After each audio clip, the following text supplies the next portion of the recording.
Hello interwebs and welcome to the very first episode of 10 from the Couch, the show where I'll have private conversations with some of the most influential photographers and people in the photo industry. We'll talk about their lives, their kids, their projects, their work, their inspiration, where they come from, and where they're going. My first guest is an amazing landscape photographer. He's a humanitarian photographer, a photo educator, and a book author. He travels the world from the Great Barrier Reef in Australia to Nepal and the Himalayas.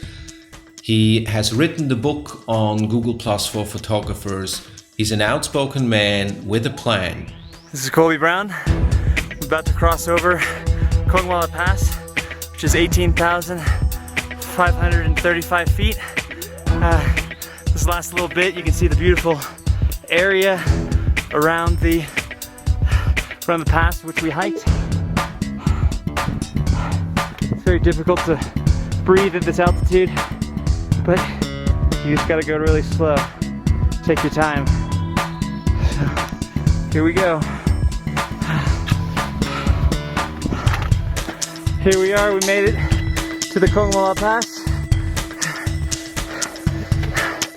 18,535 feet. So, welcome Colby Brown. Thank you. Happy to be here. Thanks for having me. It's our pleasure. We're talking about photography. We're talking about your work, not just to make pictures beautiful, but also to tell stories. I wonder, not everybody is a born photographer. We sort of have to discover that first. At age 10, 12, what was your idea? What was your ideal job? When I was younger, it's hard for me to remember, to be quite honest. I mean, I actually had a number of concussions. I was kind of a crazy child. I ran around a lot and climbed things all over the place.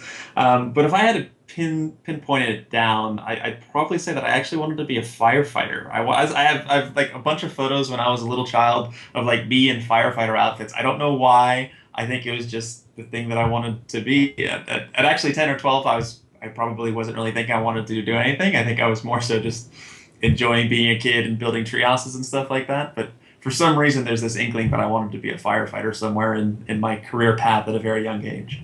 So you're gonna dress up Jack now as firefighter? Oh, definitely. Yeah. Yeah. My son he's 13 months old in a few weeks. And I think he as well as a climber, he's very active. He's not walking just yet, but he's very, very close. So me and my wife are definitely on our seat's edge waiting for him to see exactly when he's going to be climbing on top of like the fridge next or hanging from the ceiling or something like that, because that's the type of kid he is. Yeah, are you an overprotective dad like I am? Actually, I'm not. Again, just because I grew up the same way as how he is, being very active and love climbing and whatnot. I actually push him. I mean, I want him to learn how to do things safely. I mean, I don't mind him getting up on the table or climbing up on top of, high things, but I want him to know how to get down as well. And so it's kind of fun. I got to be a kid as well. It's a fun part about being a parent.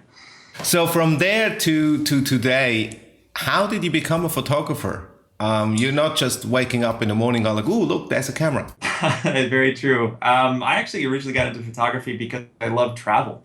I started traveling when I was 17, a little bit at the end of high school, as well as once I was in university. I was fortunate to travel in between semesters, and I got the travel bug. And so it wasn't until after I graduated from university that my initial thought was more so that I just wanted to travel. And I came up with a kind of naive notion that I was going to become a photographer because that was obviously a great way to travel. Actually, my first paying photography job ever, I like telling this story. A lot of people have actually heard this already, but I woke up one morning after I decided that I wanted to be a photographer. I bought a camera and started learning the craft and learning about exposure and composition and whatnot. And I woke up one day and I decided I wanted to go to Southeast Asia. So I bought a one-way ticket to Bangkok. And on the flight over from the U.S., the woman sitting next to me was a rock climber from Wyoming, from Jackson Hole, Wyoming, and she'd been going out to the Railay Peninsula in southern Thailand for years in order to go climbing. And she had fallen in love with a local Thai, and so she was actually going back over there this time to get married. And her friend was a photographer, had to back out at the last second. So just 3 months after I literally decided that I wanted to be a photographer and I bought a camera and all this stuff, I was able to convince this woman that she should hire me and that I should shoot her wedding. So my first paying photography job ever was shooting this traditional Buddhist wedding in this rural, tiny village in southern Thailand. And it really was an eye-opening experience. That's pretty impressive. Sometimes things just happen. I mean, my career has had a number of those instances where, I put good energy out there. I knew what I wanted to do. I didn't know how I was going to do it, but I was determined in order to make it happen. And when you kind of put that energy out there, oftentimes, you get what you put in. So I was very fortunate, and yeah, that specific experience launched my career in a number of ways. So you must be a magical being or something if after 3 months you can shoot a wedding. That's quite impressive. It was either I was magical or I was able to talk a good game and I had a decent amount of knowledge at that time and kind of winged the rest of it. But either way, it worked out, so I'm happy. It's all good. So now when obviously you've done a lot, you've traveled the world, what gets you going or what keeps you going? What gets you out in the morning? We find our niche where we are, where we're good at. How do we progress? Because we don't, for the next 20 years, want to do the same thing. Right. Actually, coincidentally, the biggest source of inspiration that I have come across, slightly cliche as it is, has actually been my son. I think as photographers and specifically for those of us that, really are being able to do this at a professional level, majority of us, really love what we're doing. But we get to see these really amazing experiences, whether we're working in a studio, working with models, whether we're traveling around the world and we're, shooting, climbing Everest and we're doing all these cool things. We get a little bit used to it, I think, and we kind of start taking things for granted over a period of time where for someone like myself, I see a nice sunset and if it's not like completely epic, I'm not even going to bring my camera out anymore. And part of me for a while was like, it was kind of a negative approach at it. I wasn't appreciating the fact that it was still a beautiful sunset. I just, I didn't think that it was worthy of me shooting it. When my son came along and watching him grow up over the last 13 months, it really helped me see life from a different perspective again, because he's seeing and experiencing life literally for the first time. So when he's discovering his hands for the first time, when he sees his feet, when he climbs a chair for the first time, when he does anything, it is an amazing moment because he's never had that experience before. And I think as artists, I think it's really important for us to find ways to hold on to that childlike sense of discovery, because otherwise we do kind of get used to these somewhat amazing moments as well as the mundane, and it all kind of gets lumped together. So yeah, my son is a huge amount of inspiration for my creative work in everything I do these days. Yeah, I made the exact same experiences. I have 2 daughters, and you start to see things that you maybe have missed beforehand or never seen before, or you rediscover them. Yeah. Agreed, 100% agreed. It's amazing, and to be fair, to give credit to my wife as well. There are often times when my wife comes out shooting with me, and she's been like, "Hey, what about this?" And I like completely walked over something, and didn't see this one reflection or whatnot. And to be quite honest, a few of those photos themselves have actually become some of my best sellers as well. So it's my whole family I should give credit to as far as the inspiration. But in general, I think it's all about changing perspective and having that reminder. So when you're not on a job, how does your day look like? I know when you travel, it's probably all chaotic and every day is different.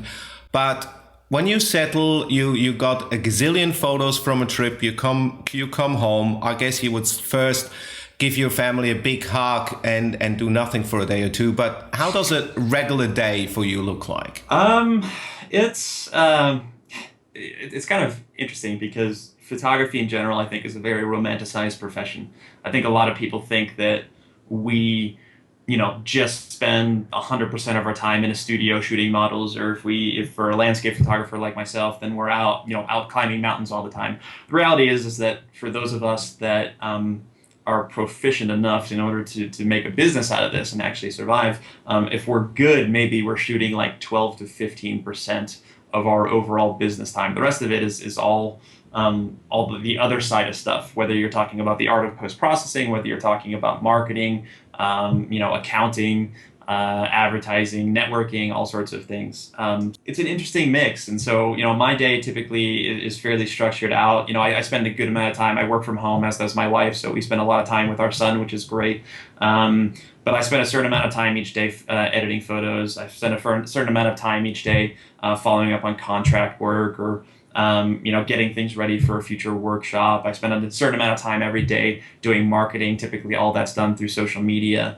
And so it's regimented out, but my average day is literally spent in front of a computer and I think it was Chase Jarvis who wrote a post a handful of months ago saying that at the peak of the professional level of photographer, and I think cinematographer and most artists are the same in this type of genres that we do, that we are actually more professional emailers than we are actually professional photographers anymore. Because I think that so much of the business stuff that we do is communicating, is again, advertising, networking, working with companies and sponsorships and all sorts of things. And so you kind of have to love it. I think that, I think most people obviously would prefer to be shooting, but I think at the end of the day, you kind of have to love it at this level because when you're an entrepreneur, when you're running your own businesses, whether it's a studio, whether it's, for me, it's photo education, you're working all the time and you certainly need to make time for your family, but you work a heck of a lot more than an 8-to-5 job. And a lot of people don't realize that. I hear that conversation quite a bit between amateurs and professionals.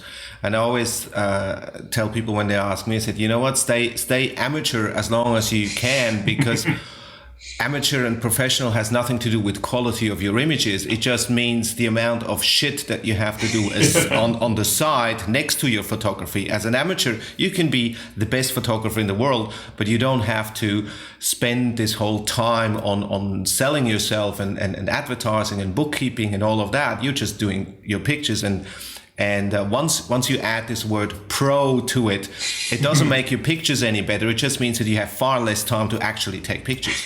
That is actually probably the most accurate description of the difference between the two that I've actually heard. So I'm actually going to steal that from you. I appreciate that. All right, fair enough. Now, you've seriously traveled the world. I mean, you've seen some amazing places, both in a good way and in a bad way.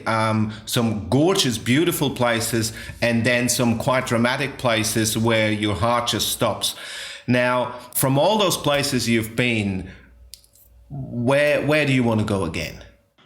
It's a great question. I mean, I think a lot of the time, for someone like myself that travels as much as I do, I don't get too much of the opportunity to go back or don't make too much of an opportunity to go back and visit a lot of the places that I've already been, because my list of places that I want to explore and see grows every 5 minutes. I'm adding something new to it. That being said, my favorite place in the world, country-wise, and just as a very broad answer, is probably actually Nepal. I got into photography because I wanted to travel, but it was literally because I love nature, landscape. I love the solitude. I love being out there. I also got into doing humanitarian work because I wanted that connection back to humanity. So the humanitarian and travel side bring that aspect back into my life and back into my professional life as well. And so Nepal has a mixture of everything. So culturally, they're a beautiful infusion of kind of Tibetan Buddhism coming out of the Himalayas, as well as Hinduism. That kind of merges into this really just amazing smorgasbord of festivals and people and whatnot. And then they also have the scenery. The Himalayas, as far as mountains go, are just the most dramatic, awe-inspiring, jaw-dropping place I've ever been in my life. I've been out there 3 times now, and I'm certainly I try to go back at least once every 2 years, just because I need to get a piece. I need to kind of go in, as John Muir once said, wash my spirit clean and go take a walk into the mountains. It's that type of place for me. It's where I find peace in life. Looking at you, you don't really fit in with the locals when you go to Nepal.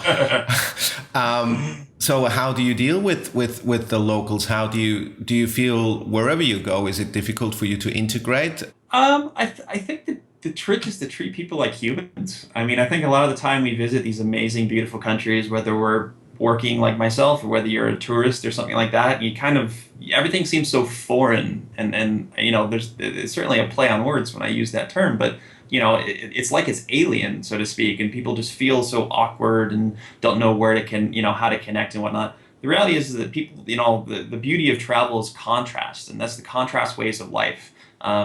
You know, if you can treat these individuals as human beings, as people that are just doing the same thing you're doing, just in their own way, I think that helps break down some of those barriers. And so for me, I try to have conversations with people. A lot of my work, again, coming back to like Nepal, when I'm shooting, doing like portrait work of like Sherpas up in the mountains, I'm going to stop them on the side of the trail and have a conversation. And then I don't speak Nepalese, but I'll have a translator, I'll have someone there, and just have a conversation back and forth, not even bring my camera out, because I think that too many photographers do that. It's kind of they're walking around waiting for that moment and cameras in everyone's face, and that just makes everyone feel a little uneasy.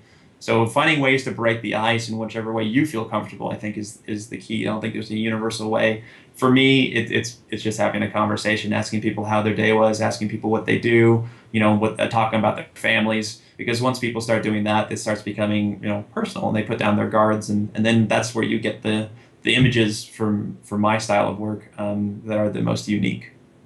So I guess the lesson to learn is discover the place where you are and the human beings first, and then take your pictures based on those discoveries rather than discover the world afterwards in Lightroom. Definitely. I mean, you know, the researching before you go to these locations is massive. You know, too many people, again, we go to these countries and we visit them through our own eyes and our own experiences, which we're kind of creatures of habit that way, and we're creatures of our environment. But you know, trying to put yourself into another person's shoes, and you know, if someone was sitting here in you know, your home in your hut on the side of the mountain, would they want you to just walk in and grab a camera and start taking photos of their child or something like that? You know, how would you want it to happen? And I think that's, you know, understanding cultural norms and stuff like that. These aspects play huge roles, and again, I think too many people either take it for granted, don't even think about it, and you know, it's A, evident in their work, and B, it's not very good representation of these people visiting these countries, because it's not a nice situation for someone to have that happen to them. So if you could pick any project, I know with you it's a little bit different than with most other people, because it's not like you having this idea and thinking, oh, I wish I could do this and this. You just started usually. Usually. But if there's any project or any person, past or present, that you would love to work with? Actually, to one photographer, and the guy's name is James Baylog. He's the guy that is responsible for the Extreme Ice Survey. So what he did is he set up cameras all around the world in all these different glaciers, and basically did time-lapse video footage over, I believe it was a 3-year span. And the whole point was to show just how devastating or how fast climate change is happening. It's not necessarily arguing of humans' effect on climate change. That's kind of a whole other political thing, but just the fact of what's happening to our planet right now. And seeing the footage from this Extreme Ice Survey now, as it's been going on for a few years, is just mind-boggling. Living here in Denver, at the Denver International Airport, they actually have little videos of it as you wait on the train to get to your different terminals. So every time I come back from an international trip or just traveling around the world, I see it. I watch it as I'm waiting for these trains to take me back to luggage claim. And so when I started doing more research on it, it just really was an amazing project that I'm constantly in awe of. And it's actually coincidentally, he has a movie coming out, a documentary movie about this project and what he's doing, called Chasing Ice. It's coming out, I think, in limited release in the US as well as around the world, and I'm sure it'll eventually come out to DVD, but it basically documents the process of what he's doing. If you get a chance to search on YouTube or Apple trailers or something like that and check it out, but it's a really inspiring and moving project, because you don't see someone putting this much time and effort into things anymore. And that's something that I think speaks volumes to who I am as an individual. And as you mentioned, typically when I see there's a problem, I'll start something.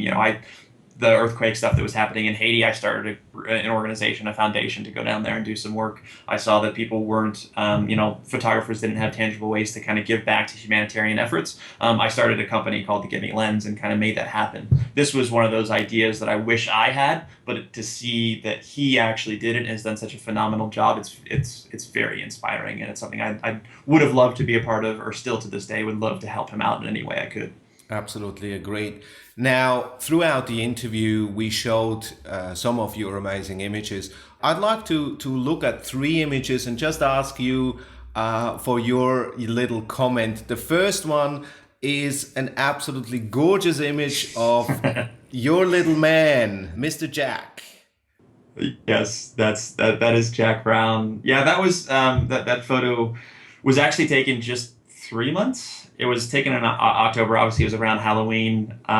He was born August 22nd, and so yeah, for 3 months, 3 months old. But he wasn't able at that point. He didn't have the body strength, the core strength to hold himself up. So I ended up buying these pumpkins, and we came home, and me and my wife carved them out, and then we dressed Jack up, and we took him out there, and we were trying to put him down so we can get a nice photo of him. But he kept falling over. So my wife was like, her hand is like literally just barely outside the frame, because we want him to fall down the stairs. And so we kind of propped him up and leaned him a little against the pumpkin and made it work.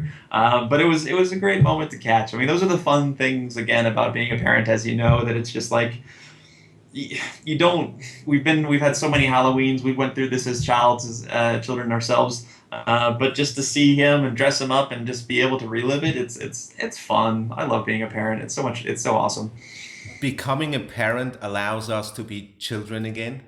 Yep, definitely agree. Yeah, and it's awesome. I love it. Yeah, except for those moments when there's in the middle of the night, throw up, have high fever. That's when your entire world becomes so small and you're so helpless. Yeah. But yeah, I guess there's a double swinging door. It works both ways. That's the good and the bad, but it's all part of it. It all keeps it interesting. Talking about good and bad, or education and beauty. The next image is, I believe, from Cambodia. Is that right? Yes, that is correct. It was a monk shot in Siem Reap at Angkor Wat, the ancient ruined temple complex. Something about this image just grabs me. It might be the light. Tell me why I like it. I'll tell you why I like it. I can tell you why I like it. How can we go from there? How about that? This photograph was taken 3 months after I shot that. No, 3 months. Yeah, 3 months after I shot that Buddhist wedding in Thailand. So I ended up spending about a year in Southeast Asia and just traveled around job to job and whatnot. Hold on. So you're telling me that after 3 months of picking up a camera, you shot your first professional wedding. Another 3 months later, you produce an iconic images like this. To be fair, I probably only had maybe 2 quality shots of this caliber for that whole first year, and I think they happened in that first 3 or 4 month section. So I don't think it was pure skill. I think a lot of it was luck, but when basically what happened is I got to, this was actually taken in Angkor Wat City, which is one of the main areas within Angkor Wat itself. And they do different tiers. It's based on the, I believe it's based on the Hindu level, Hindu view of heaven, basically. So there's 5 tiers or 3 tiers. I don't want to say it wrong. But basically I went up there. There's really no one else around. I was shooting, different angles and doing different things. And it was one of those moments where I kind of turned my head and I saw this scene before me. So I saw the light was hitting things nice because it was about 7:30 in the morning. So the sun was kind of hazy coming up, like it is in Cambodia a lot of the time. Because had already risen a decent degree off the ground from sunrise. And I saw this monk kind of walking way off on the side, maybe 100 feet from where he is now, because it's actually at a V, a pinpoint. And I just saw it happening. And literally what I did is I turned and I made sure my settings were right as far as what I thought they were going to be, what they should be. And I just sat and waited and waited and waited. And then he ended up getting towards the center. And I ended up taking, I think, 4 photos. And this was the best one, mostly because of where his foot, how he was walking. So it was really showcasing the movement better than anything else. but it just I was in the right place at the right time. I was very aware perception wise because I was so new to photography. So I was just kind of like enjoying everything. And I've never been a big rusher. So even when I got into photography to start off with, I wasn't shooting, 10,000 images every day. I was very selective. And so those kind of combination elements coming together allowed me to capture this image. And it was, I've always been a fan of just following my gut, and so I framed this kind of how I felt. I felt it would work great. You mentioned kind of the rule of not having subject in the middle. In photography, it's always funny because I do photo education, so I teach workshops all over the world, teach students everywhere, and probably the number one thing I tell students is that there are no rules to photography. There's a lot of these things that we call rules, the rule of thirds and stuff like that. Photography is art and it's meant to be broken. And I think especially now in the digital age where everyone has cameras, it's nice and it's refreshing when someone is sitting there and breaking those molds and trying something fresh. And it doesn't always work out, but just the fact of trying to experiment, I think, is key. Doing this just 4 months after I wanted to become a photographer, was kind of evident and helped me define my vision of who I was as an artist early on, with a series of images, this being one of them, that directly reflects how my work is today, which certainly has grown and evolved, but still has that same type of mentality. With breaking of the rules, you cannot break a rule if you don't understand it. That very true. And very true. I believe it's absolutely correct what you say, that if you want to create something brand new or something that does it for you, whatever that might be, you cannot replicate it until you understand what you're doing, and understanding the rules, and then knowing why you break the rules because of aesthetics or whatever it is, I believe is the difference between a lucky shot and a shot on purpose. That's actually because I didn't have a formal training in photography. I think you are 100% spot on, in the sense where, I had an idea. I had read about the rule of thirds. I had read about some of these other things, but I didn't really fully understand them. And I think that affected as well as was probably another one of those big significant variables that has affected all of my photography, where I never formally studied photography. I simply had an interest in it, and I studied it as I went, and I learned from my mistakes. So I didn't have this ingrained notion that I couldn't do this or I couldn't do that. Like I hear from a lot of students that are taking these formal education classes. So yeah, I 100% agree. It's nice to have that freedom in an artistic medium. The next photo of you, I looked at this photo for ages and it's just killing me. I'm not entirely sure what I read into this. It makes me sad, but it's also just drop dead gorgeous. So this image is the black and white image of this young Haitian boy who was taking in Port-au-Prince. It was actually taken literally outside the gates of the now completely destroyed Capitol building, which got destroyed in the earthquake. I think they've actually demolished it now. And he was living in the tent camps out there. Like, I think right now there's about 1.8 million other people still living there, which people kind of tend to forget that there's still an issue out there. But for this boy, there was something about his eyes, obviously, that just captured my attention. For someone that again got into photography with doing nature landscape and then having Humanitarian be a piece that I felt very compelled to get into as far as a genre of photography. The human eyes, I always feel, are kind of like that cliche, it's a window to the soul. I think it's totally accurate. I'm such a sucker for when it comes to eyes. And so when I come to this boy and I was talking to this boy about his story, I felt and I saw this level of innocence and sadness and anger and hopefulness that was all kind of mixed together in this young Haitian boy's eye. I want to think he was about 12 years old. And so I asked him if I could take his photo after talking with him for about 3 or 4 minutes, and he said yes. And so I took a couple shots, and this ended up being certainly my favorite. And I love the idea. I love faces that are cut off. I'm very particular. I want them cut off in certain places, so I like that it was cut down right down his nose. I did do a tiny bit of cropping to make sure it was right in that, because it was shooting on the fly. But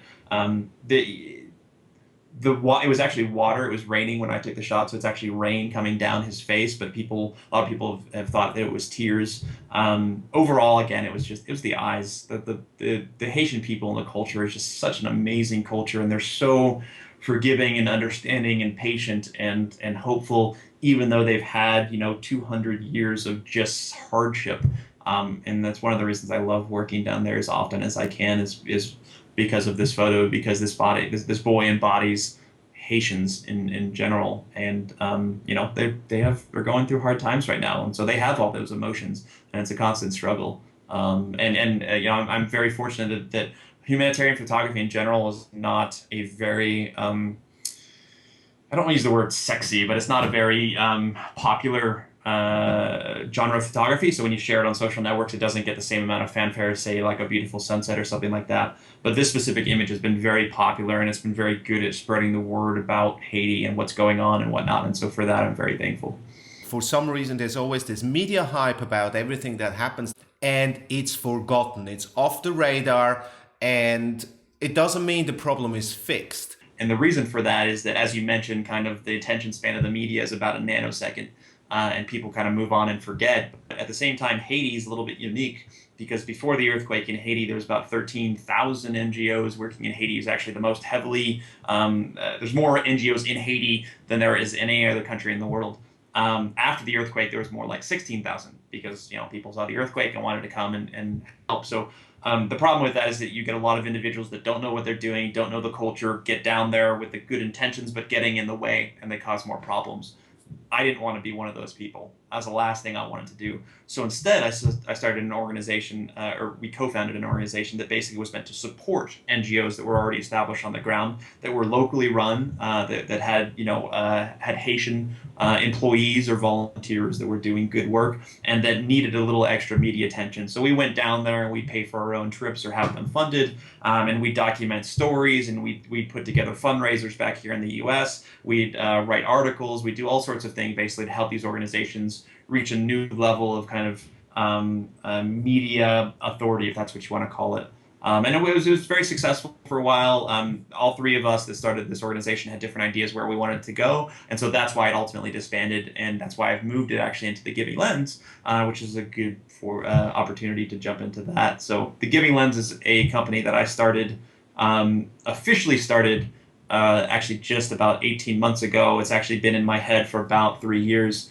And the whole purpose of it is to provide tangible ways for photographers to give back to communities we work in around the world. So the main way that we do that is through photo education. So we offer photo education workshops, which is kind of a loose use of that adjective or verb. Basically, we're half the time when we go on these trips that we take about 10 to 15 participants down, we're teaching photography. And the other half of the time, we're supporting a cause. So we connect with the local NGO on the ground in these different countries. And when it turns to supporting the NGO or the cause, sometimes that could be child education and working in a school. It could be species preservation, providing extra media for an organization. It could be women's rights, like we're doing in Jordan here in November. It can be clean drinking water projects, like we're trying to do in Bolivia next year. All sorts of different things. And again, the idea is for these photographers that we bring down, that are everything from professionals down to people that just got their camera for the first time, to have a tangible opportunity to interact, engage, and help these individuals in these countries, rather than have that normal one-way street of relationship that typically happens when a traveler or a tourist enters these countries, spends a little bit of money, takes some photos, and then leaves. I wanted to avoid and actually be the antithesis of that. And each of these trips actually works as a fundraiser. So the organizations that we're connecting with, which is one per country, typically gets 60% of the proceeds from the workshop. So that ranges anywhere between $5,000 to $16,000 to $18,000, depending on the workshop and the cost and the overhead and whatnot. But it's been very successful. It's been very popular. We've done 5 trips this year to Peru, actually 4 trips: Nicaragua, Peru, and then we have Cambodia and Jordan coming up. Next year, we're expanding out to 8 to 10, adding in places like Argentina, India, Tanzania, where we start tackling other types of causes, refugee support, and things like that. Yeah, the great thing is that you do it. The sad part is that you will not run out of subjects and ideas for a very long time, unfortunately. Definitely. Well, it is unfortunate. It's also part of reality, and that's also, there's two other side agendas that we have, and the number one agenda is education. So it's educating these participants that come on these trips with us, as well as the people that follow the work that we do with the Giving Lens, on the realities of life outside of our kind of barriers, our blinders, so to speak. And so it's, understanding that people are suffering out there and they are doing these things, but there's also hope, and these people are doing amazing things. And they don't need to be treated as second class citizens, second class human beings. They're, it's all about trying to find ways to empower them in order to help themselves. And so that is a huge part of what we do. The other piece of it is that we like help getting the word out. So, I'm very prevalent on social media. We have, big, large followings. We have lots of great corporate sponsorships where we can help get the word out for these organizations, for what they're doing, so they can have that limelight, that kind of attention span lasts a little bit longer than normal, so that they can continue doing the amazing work that they're doing. You just mentioned social media, and you're also written the book for photographers about Google Plus. I think it's called Google Plus for Photographers. That's correct. And you're just shy of about 2 million followers on Google Plus. That's that has to roll from the tongue, like 2 million. That is, I think these days we're all about numbers. Oh, look, I put a new photo of my cat on Facebook. Oh, I got 25 likes. They mean nothing. But if you have something to say and you have 2 million followers, you must do something right. Tell me, why is it so important for photographers these days? Sure. So social media in general, I think I think a lot of people, photographers and just kind of your average person, doesn't really fully understand social media. They kind of, again, look at it where it's kind of this like foreign thing. They don't know what to do. They don't know where to start. At its base, social media is very simple. It is just about having a new pathway or a new opportunity to connect with other human beings. And that may be the difference of kind of how I approach things. A lot of people, as you mentioned, kind of really they focus on these numbers, and it's all this popularity game. Yes, numbers do help with having a larger platform to speak from, but at the end of the day, it's still kind of about those personal connections. And, I to this day, I have you said just 2 million people shy of followers on Google Plus. I'd take 10,000 people that, are very interactive, that love communicating and whatnot, over 2 million any day. And again, it's just kind of that different type of mindset, because I'm going at it, everything that I produce that is pushed onto social media, everything that I do to kind of help these photography communities on these different social networks is all done with the idea of connecting. There's no sinister alternatives. I mean, I do run businesses. I do certainly have to market here and there. But the reason that I'm here is simply to connect. And a lot of photographers don't understand that. A lot of photographers think that my image is awesome, I'm going to share it out there. I'm going to push publish on Facebook, and it's so amazing that people should automatically come. It doesn't work that way. It doesn't matter the quality of your image. It doesn't matter how beautiful you are. It doesn't matter how charismatic. You still have to foster these connections. And so I take a very active role in engaging in every one of these social networks that I talked about in that article that I wrote, to really understand the social dynamics of how things have changed over the last 10 years as the internet has become more and more important. To answer your question about why social media is vital, is simply numbers. I mean, at the end of the day, I think at the end of 2011, there was 2.3 billion people that were active internet users over that year. That was a 540% increase over the last 10 years. And it's only going to continue to increase as different societies continue to get more digitally connected and understand, have more advances in technology. So the people are there. And before social networks, before the internet, we didn't have this ability to connect with these large number of individuals before. Because, as photographers, we send out flyers or we go through a marketer or something like that. And it was very impersonal.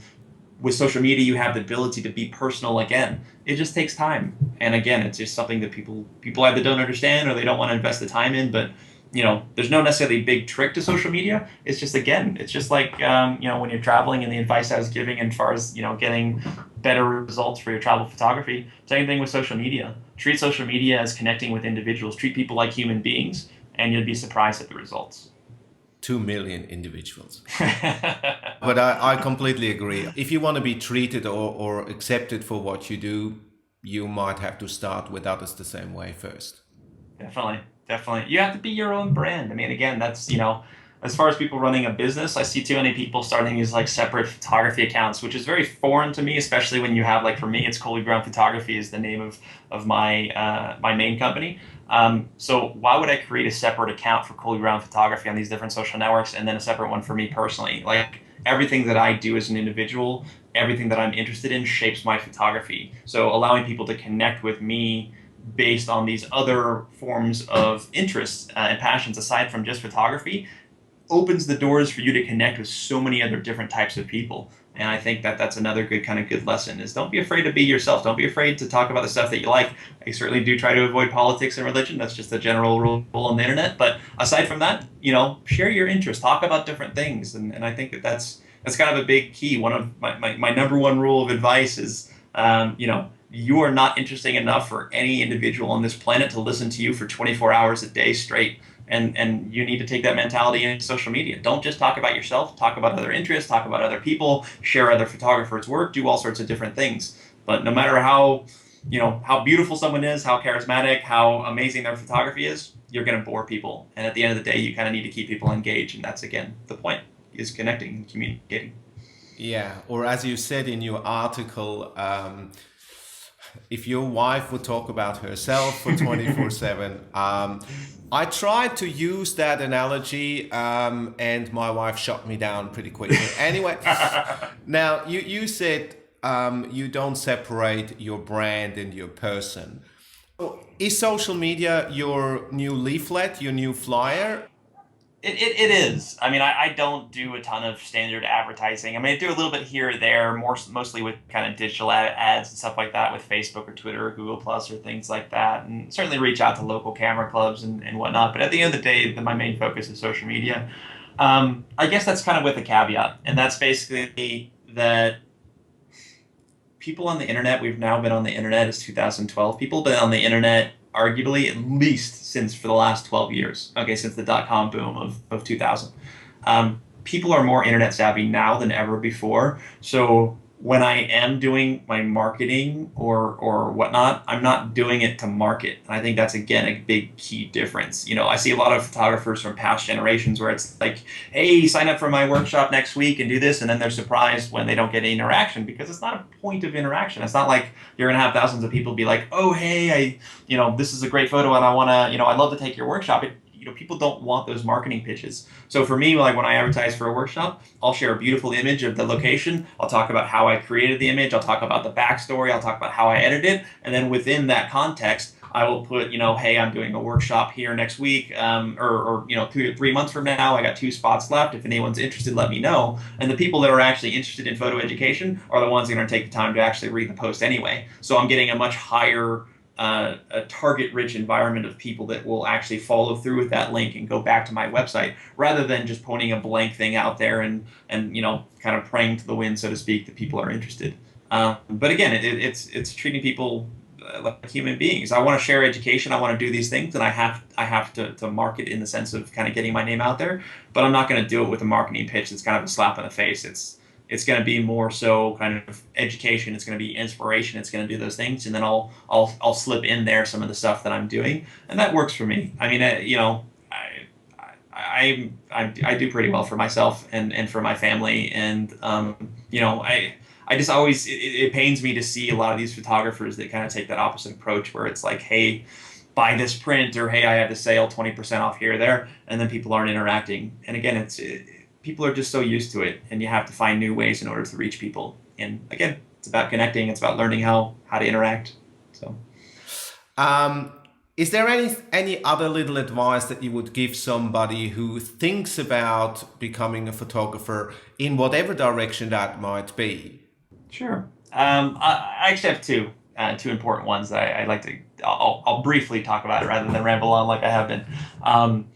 The first one is, don't get caught up in the end result and enjoy the process of becoming a photographer and becoming an artist. I think a lot of people, a lot of students that I have, a lot of people that connect with me and shoot me emails, I get hundreds of emails every month about this, where people are constantly looking for that shortcut. They're looking for that next camera that's going to make them a photographer. They're looking at that next piece of software that's going to make them, a better photographer. They're looking at all these external things to make them better artists. At the end of the day, you kind of have to hone your craft.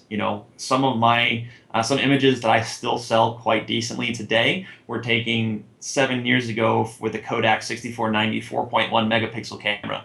The gear does not make you a photographer. Gear is a tool to allow you to express yourself creatively and kind of produce this end result, which is an image. Don't get caught up in the kind of gear obsession that the photo industry is kind of known for, where you have to spend $8,000 every 2 years to buy the newest gear and whatnot. Learn the gear that you have, maximize your use of it. And once you feel that the gear you have is actually stifling your creativity, it means that you can't do certain things and you need a camera that has better autofocus or better ISO performance or whatnot, then start to think about upgrading. Until then, don't even think about it because you're wasting your money. The second piece of advice that I have actually comes back to the business side of things. And that's, I think, a lot of people, because the whole right brain, left brain, don't really correlate, a lot of photographers don't correlate the connection between the artistic side, which is photography, and the business side, which is much more analytical. So wherever you're at, either take an online course, take a local class, but take a small business class. Understand marketing, understand advertising, understand bookkeeping, understand networking, because at the end of the day, a lot of the biggest photographer names in the industry, the people that are most well known at least, are probably 10 times the business person than they are a photographer, and that's saying a lot because they are still pretty talented as an artist. You people that are doing this, people like me and you, we are running businesses, we are providing for our families and doing things, and it's certainly very vital important to bring back that kind of, again, personal connection to everything we do. But at a very base level of kind of a business, you still have to run a business. And I think that people don't really understand that. People don't understand how to network. People don't understand bookkeeping and accounting and paying taxes and being responsible for all those things. So I highly recommend taking a small business class and at least giving you a base to start off with and then move on from there. Yeah, I don't understand how to pay taxes, really. Your government will eventually let you know. Don't worry about it. Hey, thank you so much. It has been a blast. And sorry for taking so much time out of your busy day. And for all the viewers, I hope I see you next time. And as we say in Switzerland, danke fürs Zuschauen und bis bald. Take care.